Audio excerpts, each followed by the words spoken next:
nggak perlu gue sedikit pun nggak butuh gue sedikit pun nggak butuh pertolongan Habib, baik di alam barzah maupun di alam akhirat. Nggak butuh, wallahi nggak butuh. Jangan Bib, jangan ngusir-ngusir malaikat. Gua ngikut protokol alam barzah. Ketika gua mati itu pasti akan disoalkan, dipertanyakan beberapa pertanyaan, dan gue siap untuk menjawabnya. Tubuh gue yang akan bersaksi nanti. Nggak siap, tetap tubuh gue akan bersaksi nanti di alam barzah. Jadi nggak butuh pertolongan Al-Imam Faqihil Muqaddam. Nggak butuh nanti Al-Imam Faqihil Muqaddam musir malaikat mungkar nangkir, nggak perlu. Gua perlu disoalkan. Karena itu merupakan peraturan dari Allah Subhanahu wa taala ketika kita sudah berada di alam barzah. Jadi nggak butuh gue pakai mukaddam itu nggak perlu gue. Sama sekali nggak butuh gue. Jelas. Nggak mau nanti syafaat dari Habib, nggak usah. Simpan aja syafaat kalian itu untuk keluarga kalian. Nggak butuh gue. Apalagi syafaat berbayar, gue nggak punya duit gue untuk membayar itu. Tapi ente kan sanan ilmu di Aceh itu nggak ada. Jangan ngada-ngada. TJ kalau ente nggak ada Habib, ente akan menyembah, nggak ada datuk gue, nggak ada yang nyembah pohon satupun. Nggak perlu gue berharap, berdoa hanya untuk berada di golongan Rasulullah SAW di yaumil qiyamah. Di padang mahsyar gue mengharap naungan daripada baginda Nabi di bawah payungnya di Walul Hamdi. Ya, nggak ada gue ngeharap payung putar Habib, ketemu Faqih Muqaddam di yaumil qiyamah, ketemu dengan Faqih Muqaddam nanti di padang mahsyar, nggak ada. Gue nggak kenal dia, ya, secara zahir ya. Secara batin gue kenal sama dia, bestie gue itu. Tapi gue nggak butuh dia. Gue nafsi aja, lu gue. Nanti yang akan menyelamatkan gue itu di yaumil qiyamah, yang pertama adalah amal ibadah gue sendiri, kemudian kasih sayang Allah dan juga kasih sayang Nabi. Udah selesai, nggak perlu Faqih Muqaddam, Abu Bakar bin Salim, Abu Bakar Al-Adni punya payung putar begini begitu, nggak perlu. Nafsi itu. Datuk-datuk gue kan banyak yang syuhada gitu, meninggal saat berperang, ya kan? Mereka syahid. Barangkali mereka bisa memberikan syafaat buat gue karena mereka syuhada. Cukup itu aja. Syafaat dari Nabi, pertolongan dari Allah, udah cukup itu aja. Nggak usah Habib-Habiban gue. Nggak usah. Nanti gue nggak bawa duit receh nanti di yaumil qiyamah. Nggak ada. Nanti kalau minta pertolongan Habib, bayar ya kan. Ente sapi, ente 10 juta, ente 100 juta, 200 juta, nggak ada duit gue. Nggak sempat. Nggak bawa banking. Kalian aja Akibin. Ya. Kalian aja tuh. Gue kagak butuh gue Habib, sama sekali kagak butuh bagi gue, nggak ada manfaatnya. Mau mereka cucu Nabi, apalagi mereka bukan cucu Nabi, nggak ada pengaruh sama sekali. Guru ngaji gue nggak ada yang Habib, gitu. Nggak ada, satupun nggak ada. Sanan ilmu yang gue pelajari nggak ada kah Habib, satupun nggak ada. Gue ngikut yang benar-benar aja, yang kagak jelas nggak ikut. Gue ikut Imam Syafi'i aja yang jelas. Gue ikut Rasulullah aja yang jelas. Gue ikut ulama-ulama aja yang jelas. Ulama-ulama pribumi, ulama-ulama di Nusantara ini, ulama-ulama mungkin dari luar pun yang ngajarin bener, yang nggak main cinta-cintaan. Jadi gue tidak butuh sama sekali Habib, nggak butuh. Dalam hidup gue nggak ada yang namanya Habib. Oh, kalau ente tidak ada Habib dalam hati ente, aneh, tidak akan ada nama aneh di hati aneh. Tidak ada nama ente di hati aneh, nggak perlu. Yang udah terlanjur nulis nama aneh di hati ente, Bib, hapus. Gua nggak ridho. Ente simpan nama aneh dalam hati ente, nggak ridho aneh. Hapus nggak? Hapus. Nggak perlu. Setiap malam aneh doain ente, nggak perlu. Gue nggak ada duit buat bayar kalian doain gue. Nanti yaumil qiyamah mau kalian malah nagih ke gue. Mana nih bayarannya? Iuran apa? Iuran doa untuk ente, nggak usah. Nggak usah. Jelas. Nanti ente kalau mati ente nanti nggak ada yang mandiin, nggak usah mandiin, buang aja. Hukumnya fardu kifayah itu. 1-2 orang ngelakuinnya udah selesai. Tugas kaum muslimin. Kalau orang kampung gue nggak kenal Habib, keluarga gue nggak kenal Habib. Satu kali pun kakek gue sempat belajar sama kakek gue, sempat ngaji. Nggak pernah sekalipun kakek gue nyebut yang namanya Habib. Kita harus cium tangan Habib, kita harus makan jigong Habib. Sekalipun nggak pernah ada ajaran seperti itu. Sampai gue dewasa, gue belum pernah denger yang namanya Habib sama guru gue. Karena gue nggak belajar ke majelis-majelis halu seperti itu. Setelah gue kenal Habib, ketiban sial gue. Bukannya dapat syafaat, bukannya dapat berkah, dapat sial gue. Misalnya ada Habib nih yang berteman sama gue di Aceh nih. Berteman, nggak mau berteman, udah silahkan. Nggak penting kali pun. Gue nggak makan dari keringat dia. Gue nggak minta makan sama dia. Yang mengatur rizki gue itu Allah Subhanahu wa Ta'ala. Gue tidak takut miskin karena gue yakin bahwa Allah adalah Maha yang kaya. Dia akan mencukupkan apa yang menjadi kebutuhanku. Udah selesai, nggak butuh Habib gue. Nggak percaya Habib, ente komunis, ente ateis, nggak. Belajar dari mana ente itu? Udah jauh-jauh sekolah ke negeri Firaun masih ngomong kayak gitu. Nggak percaya Allah, nggak percaya Tuhan, itu baru komunis, baru ateis. Nggak percaya Habib, memang Habib Tuhan gitu, yang bisa mengatur rezeki kita, yang bisa mengatur bala, bisa mengatur kesejahteraan. Nggak ada ngaruh sama sekali bagi gue. Nah, itu prinsipku. Kenapa? Nggak masuk surga? Nggak cinta sama Habib? Agak lain memang Kibil. Wah, heran udah tua. Yang di video itu, Kibinnya udah tua. Oh, putar ya. Mungkin ada yang belum lihat, nanti bilang TJ fitnah. Ini kau perhatikan baik-baik. Kau simak dengan baik. Kalau mereka nggak malu ngelihat ini, berarti udah nggak ada lagi rasa malu itu. Ternyata begini cara jadi mukibin. Saat Habibnya makan, ia hanya nungguin, siapa tahu ada selilit yang bisa jadi jatahnya. Tuh. Ternyata begini cara jadi Dua tangan pula diambil. Sopan sekali ya kan? Sopan sekali. Ini gua bagikan di Facebook gua. Ngakak orang-orang di Aceh. Nggak nyangka seperti itu ajaran mereka. Ini kita ajarkan Kibinnya marah ke kita. Ente pembenci habaib. Gua benci kalau gini-gini. Ajaran diajarkan. Benci gua. Sangat merendahkan. Mana Kibin? Komen. Itu ente belum tahu agama, belum paham agama TJ, makanya ngaji. Komen gitu. Ya kan? Biasanya gitu komennya. Ente TJ nggak pernah ngaji, makanya nggak tahu. Itu kan ngalah berkah dari guru, dari Habib, dari Ahlul Bait. Kalau orang mencintai sesuatu dengan kebodohan, dengan fanatik buta, ya begitu. Bukan SDM rendah. Kalangan rendahan memang. Nggak ada sumber daya. Sebagai manusia dia tidak memiliki sumber daya. Modalnya husnudon aja. Itulah kalau orang beragama, dalilnya husnudon aja. Seorang pemimpin, mereka kan ngaku-ngaku imam besar umat Islam, ngaku-ngaku jenderal umat Islam gitu. Seorang pemimpin itu tidak akan menjerumuskan bawahannya, tidak akan memperdaya anak buahnya atau orang yang dipimpin oleh dia, tetapi akan diberdayakan, bukan diperdaya. Ala kulli hal, sungguh sangat miris saya melihat hal seperti itu. Memang yang terjadi bukan kepada keluarga kita, bukan kepada saudara saya, bahkan itu orang tidak kenal saya. Namun ketika dipertontonkan di ruang publik, dia jagain si Bahar makan, kemudian dia dibalas dengan suapan jigong gitu. Kita miris. Kenapa? Kita malu. Sebagai bangsa yang merdeka kok orang masih ada kayak gitu. Itu baru si Bahar, belum nanti Dajjal. Kalau Dajjal nanti yang muncul memamerkan kesaktian dia, hancur leburlah kalian. Bagi kita umat muslim, kebersihan itu sebagian daripada iman. Untuk membuktikan kita orang yang beriman ya dengan kebersihan, salah satunya. Kita jaga kebersihan. Jangan jorok.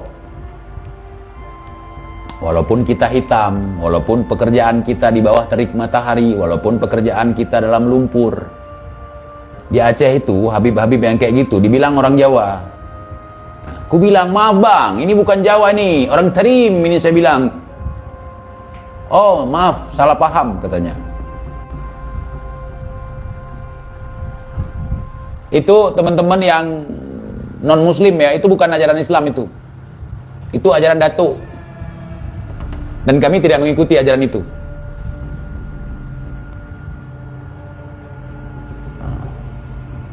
Mau tahqiq lah, mau tawassul lah, nggak ada begitu. Itu bukan ajaran Islam. Tidak ada. Dan itu bukan ajaran Nusantara ini.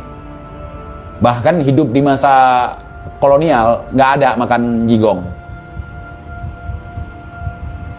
Walaupun makanan terbatas. Kibin, kita hidup di Indonesia, ada singkong daripada jigong. Makan singkong itu lebih bergizi, lebih bermartabat, lebih higienis, lebih menyehatkan daripada makan jigong. Kenapa kita dilarang menghembus minuman ketika panas? Salah satu di antaranya, bakteri yang ada di mulut ini masuk ke minuman. Apalagi jigong. Aku kasih tahu sama kalian. Salah satu di antaranya tertularnya bakteri. Bakteri yang ada dalam mulut seseorang lebih banyak jumlahnya ketimbang yang ada di lubang dubur. Itu sangat berbahaya sekali. Apalagi kita nyuapin anak-anak tuh. Ngasih ke anak, nggak boleh. Di dalam keluarga kami itu ditata itu, nggak boleh. Kalau suapin anak aja, jangan habis ke mulut kita, ke anak, ke mulut kita, ke anak. Kenapa? Mungkin anak-anak tidak bisa menghalau ketika bakteri masuk. Mungkin antibodinya lemah. Apalagi jigong. Bayangkanlah. Gimana itu? Nggak habis pikir gue. Orang yang paling sial dalam hidupnya, orang yang membela sesuatu mati-matian, tetapi orang itu tidak berbalas dengan baik. Misalnya, Kibin itu siap mati demi si Bahar, siap hancur demi si Bahar, siap berdarah-darah demi si Bahar, siap lapar demi si Bahar. Si Bahar makan enak, rumah mewah, mobil mewah. Kibinnya dapat apa? Dapat ampas, saudara. Dapat jigong, saudara. Masya Allah, Kibin, Masya Allah. Na'udzubillahi min dzalik. Jangan ada dari keturunanku yang jadi mukibin. Jangan sampai ada keturunan kita jadi mukibin. Makan jigong, belajar halu, garomah palsu, nasab palsu. Entahlah Kibin. Aku orang perang, nggak sanggup Kibin kau berperang har. Kalau orang perang minimal ya ransum dikasih, ransum militer dikasih, ini jigong dikasih. Mana sanggup Kibin memerangi TIJ, lemas. Makanya kalau Kibin jumpa sama TIJ loyo gitu, kenapa? Karena nggak cukup, asupan proteinnya nggak cukup. Kalian itu diciptakan sebagai manusia yang berjalan di atas kedua kaki dengan kepala di atas, yang di dalamnya diisi dengan otak, dibekali dengan akal. Nyari keberkahan kok kayak gitu, Masya Allah. Makanya yang ikut ajaran-ajaran sesat itu, ya. Kalau kita mengikuti ajaran baginda Nabi, mengikuti ajaran dari Allah, nggak mungkin seperti itu. Miris gue yang kasihan. Ya, karena gitu kalian nggak ngerti bagaimana kami kasihan ketika melihat cara-cara kalian itu yang sangat budak. Dulu budak di masa Belanda itu nggak dikasih makan jigong sama Belanda, enggak. Pekerja-pekerja yang disebut dengan pekerja paksa itu digaji itu. Cuman dimakan sama pribumi yang mandor. Digaji itu sama Belanda. Dikasih itu makan. Nggak dikasih makan jigong kayak gitu. Lebih parah dari Belanda nih, dari penjajah Belanda gitu. Masya Allah. Ini bukan SDM rendah, Bang. Bukan SDM nih. SDB nih. Sumber daya binatang nih. Hanya binatang yang mau seperti itu, dan nggak semua binatang. Mental inlander. Si PIJ ini, walaupun miskin, nggak mau bermental inlander. Kita bela dia, kita bantu dia, kita sadarkan dia, kita yang diserang.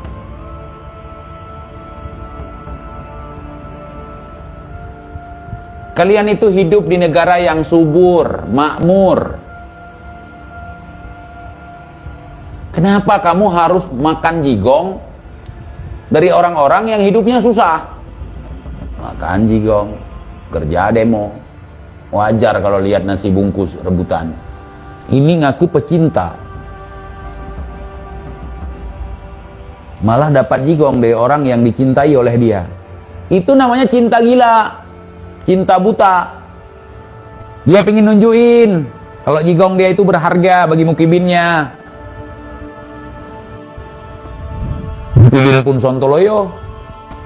Coba cari video tahqiq kurma pada bayi, Bang. Oh, kalau pada bayi okelah sunnah itu. Tapi di kalangan kami mengisyarahkan kasih ke bayi. Karena tak masalah bakteri tadi. Disyarahkan aja ke mulut. Bayi kan rentan dia. Apa sumber ekonomi Habib-Habib di Aceh? Adakah mereka pengusaha? Rata-rata pengusaha di sini, pengusaha pakaian. Importir. Mereka bukan dagang jigong di sini. Ada juga yang jadi pedagang sayur, pedagang buah. Buka restoran. Bukan dagang nasab di sini, Habib. Kita percaya mereka cucu Nabi, silahkan. Nggak percaya pun nggak apa-apa. Mereka nggak ngaku-ngaku. Saya cucu Nabi. Di dalam tubuh saya mengalir darah Nabi. Nggak pernah. Sekalipun nggak pernah.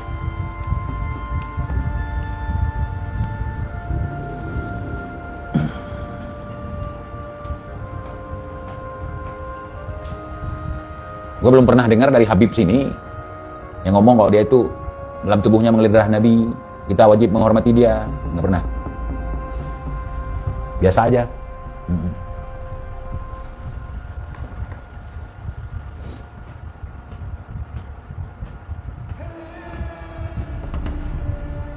Kalau di puncak ada yang jual cewek, Bang. Oknum Habib tuh ramai beritanya. Gue nggak tahu, Bang. Dan gue nggak suka cewek puncak. Abang percaya ijazah Jokowi palsu? Gue udah pernah bilang ijazah Jokowi itu asli, yang palsu ijazah Mulyono, karena ada foto Mulyono di situ. Nah, makin banyak mereka bicara, makin lucu. Gue tengok ijazah Mulyono, foto Mulyono. Foto Mulyono ditempel belakangan, makanya nggak kena jas dia. Frame fotonya kena stempel. Pertanyaan gue, kenapa ijazah Mulyono, kemudian foto Mulyono ditempelnya belakangan foto Mulyono, terindikasi ijazah Jokowi palsu? Gimana itu? Foto Mulyono, ijazah Mulyono, ditempelin foto Mulyono belakangan. Yang palsu ijazah Jokowi. Kalaupun ijazah Jokowinya palsu, nggak ngaruh bagi gue. Udah selesai masa jabatannya, 2 periode. Masalahnya rakyat Indonesia ditipu, lu aja ditipu karena lu bodoh. Gue kagak merasa ditipu sama dia. Mau ijazah asli, mau ijazah palsu, mau asli seasli-aslinya, sama aja bagi gue.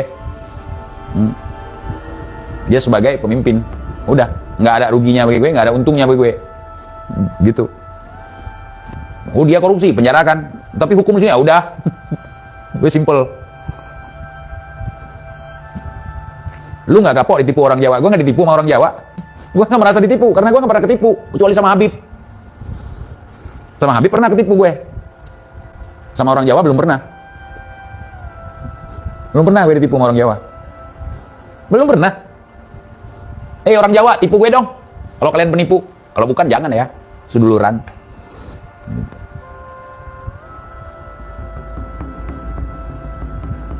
Dulu kan Aceh ketipu Pak Soekarno yang mau bergabung sama Indonesia dulu. Datuk gue nggak mau. Awal-awalnya Datuk gue udah bilang, wahai Bang Daud Bre, jangan gabung.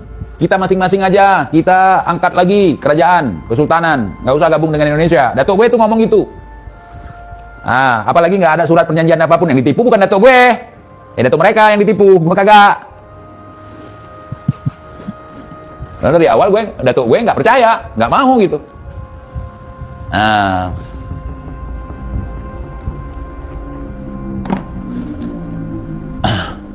Datuk gue nggak mau dulu ketika diajak bergabung dengan Indonesia. Mereka punya kerajaan sendiri.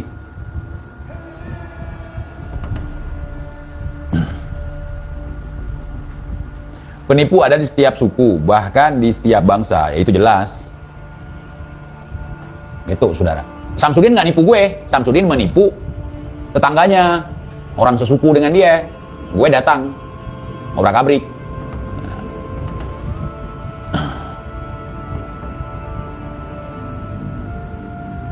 Bang, kayaknya kalau Aceh pisah, pikiran saya mungkin Aceh kayak Brunei ya bang, lebih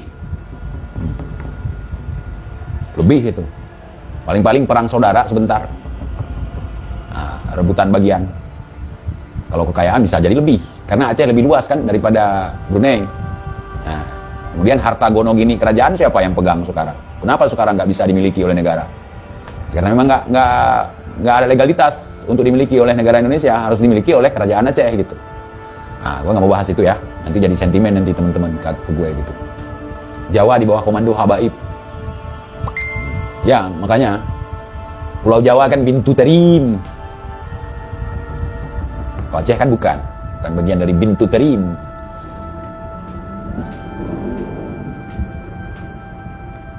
Siap-siap bang, di Aceh kayak gas ada ya bang? Oh banyak.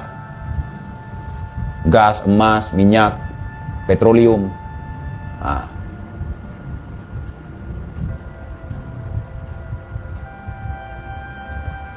Aceh Bintu Mekah, bukan Aceh Serambi Mekah, Serambi itu kayak teras. Yang kayak bahar ada bang di Aceh enggak hidup orang kayak itu di sini. Kalau mencela-mencele seperti Paduka Yang Mulia Sri Daulat Tekuk Kori Ganteng ya, Al-Fasi, itu mencela-mencele, nggak bisa jadi pemimpin. Kalaupun saya bukan bangsawan seperti Bang Kori Tamfan, saya menganut hal yang seperti itu karena itu baik untuk saya. Saya pernah mencoba beberapa kali untuk terpengaruh dengan orang lain, ternyata kacau. Terlalu banyak pembisik, terlalu banyak yang menyarankan, terlalu banyak aturan, terlalu banyak perintah, akhirnya kacau. Jadi kita tidak tepat ketika mengambil suatu keputusan. Hal yang paling sulit dalam kehidupan kita bukan cari uang, tetapi menentukan sebuah keputusan, apalagi di saat-saat genting, saudara. Maka di situ perlu prinsip, di situ perlu ketegasan. Jadi nggak mencela-mencele.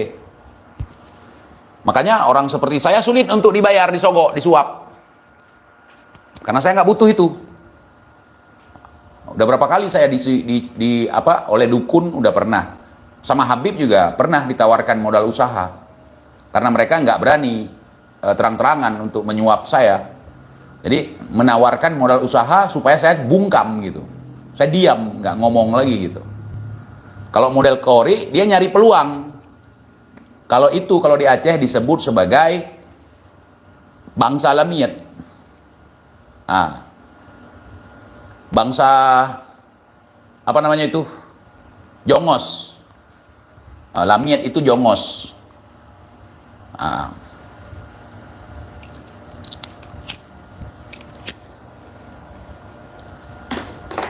Dan jadi orang berprinsip itu, bisa jadi kita nggak kaya-kaya.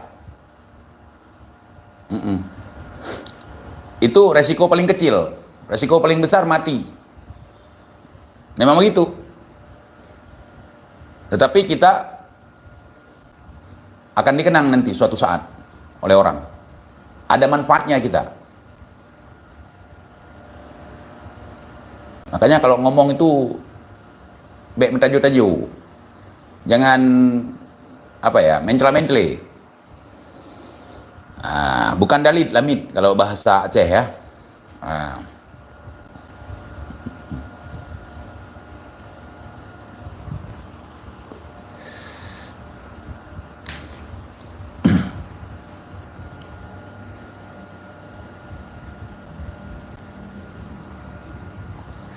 Jadi gimana? Bang Kori kemarin jadi pelaku kerusuhan di Bekasi gitu. Saya pun tahu dari orang-orang ini. Karena saya nggak mantau Bang Kori, nggak jaga tali hidung Bang Kori. Model seperti itu ngaku bangsawan dari Aceh. Yang gagah berani, ganteng, tapi jadi kibin gitu kan. Jadi tim hore. Bau-baunya ada tumbal nih. Bau-baunya bakal jadi tumbal nih. Itulah kalau kita nggak ada prinsip. Ujung-ujungnya jadi tumbal orang. Ditumbalkan sama orang. Kebohongan orang dibongkar, dia nimbrung. Biar saya bela.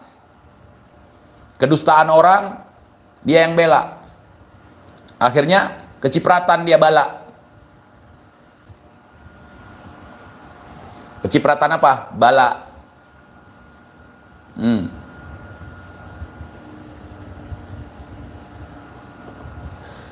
Akhirnya ditumbal nanti. Seperti yang sudah-sudah. KM50 misalnya.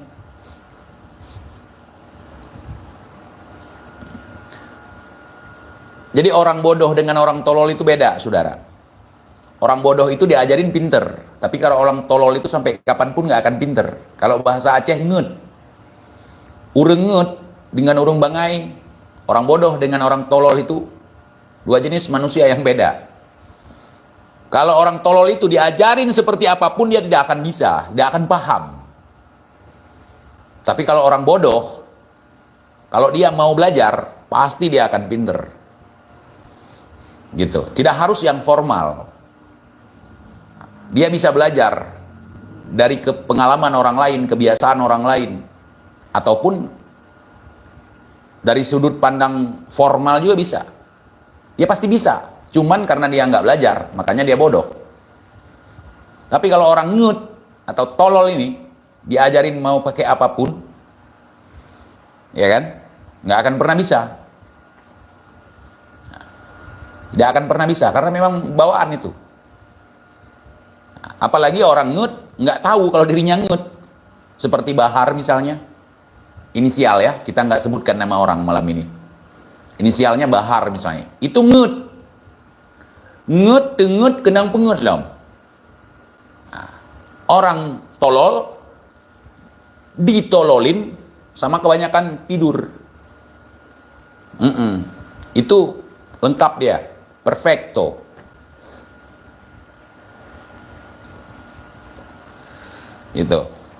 Itu mau diobati pakai apapun, mau guru sehebat apapun nggak bisa. Orang seperti itu. Di saat orang mondok belajar ngaji, dia mondok belajar sakti.